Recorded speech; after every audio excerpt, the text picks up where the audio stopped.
ఓం శ్రీ గురుభ్యో నమః. శ్రీ విశ్వావసు నామ సంవత్సరం శ్రావణమాసం దక్షిణాయనం వర్ష ఋతువు శుక్లపక్షం జూలై 30, 2025 బుధవారం. షష్ఠి రాత్రి 2:43 వరకు. నక్షత్రం హస్త రాత్రి 9:55 వరకు. వర్జం ఉదయం 6:51 నుండి 8:38 వరకు.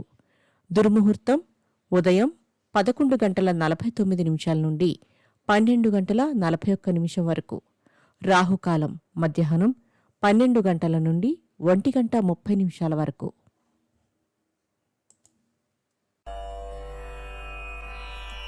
ద్వాదశ రాశుల వారు ఈరోజు చేసుకోవాల్సిన పూజలు: గణపతి అష్టోత్తరం చదివి గరిక బెల్లము స్వామివారికి నివేదించండి. జిల్లేడు ఒత్తులతో అష్టమూలికా తైలంతో దీపారాధన చేయండి.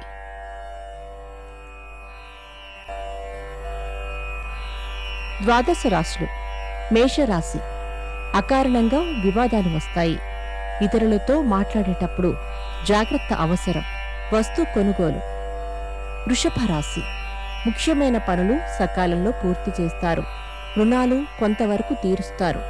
అనుకోని ప్రయాణాలు. మిథున రాశి. అప్రయత్న కార్యసిద్ధి పొందుతారు. ప్రముఖుల నుండి శుభవార్తలు అందుకుంటారు. వాహన సౌఖ్యం. కర్కాటక రాశి. సోదరులను కలిసి కష్టసుఖాలను పంచుకుంటారు. జీవిత భాగస్వామి సలహాతో నూతన కార్యక్రమాలకు శ్రీకారం చుడతారు. సింహరాశి. పారిశ్రామిక సాంకేతిక రంగాలలోని వారికి కొంత అనుకూలంగా ఉండును. దూర ప్రాంతాల నుండి శుభవార్తలు. కన్యారాశి. క్రయ విక్రయాలలో చికాకులు ఎదురైనా అధిగమిస్తారు. ఇంటా బయట ప్రోత్సాహం పొందుతారు. తులారాశి. ఆర్థిక పరిస్థితి అంతంత మాత్రంగా ఉన్నా అవసరాలకు డబ్బు అందుతుంది.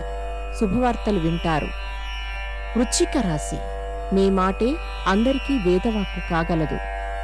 కొత్త మిత్రులు పరిచయమై నూతన కార్యక్రమాలకు శ్రీకారం చుడతారు. ధనస్సు రాశి. నూతన కార్యక్రమాలకు శ్రీకారం చుడతారు. కీర్తి ప్రతిష్టలు పెరుగుతాయి. మిత్రుల కలయిక. మకర రాశి. అనుకోని అతిథులను కలిసి ఆనందంగా గడుపుతారు. పెట్టుబడులకు తగిన లాభాలు పొందుతారు. కుంభరాశి. ఆరోగ్య సమస్యలు ఎదురైనా అధిగమిస్తారు. ఆర్థిక పరిస్థితులు అనుకూలంగా ఉండును. కాంట్రాక్టులు లాభిస్తాయి. మీనరాశి. చిరకాల ప్రత్యర్థులు మిత్రులుగా మారి సాయం అందిస్తారు. బాధ్యతలు పెరుగుతాయి. వృత్తి వ్యాపారాలు విస్తరిస్తాయి. నమస్కారం.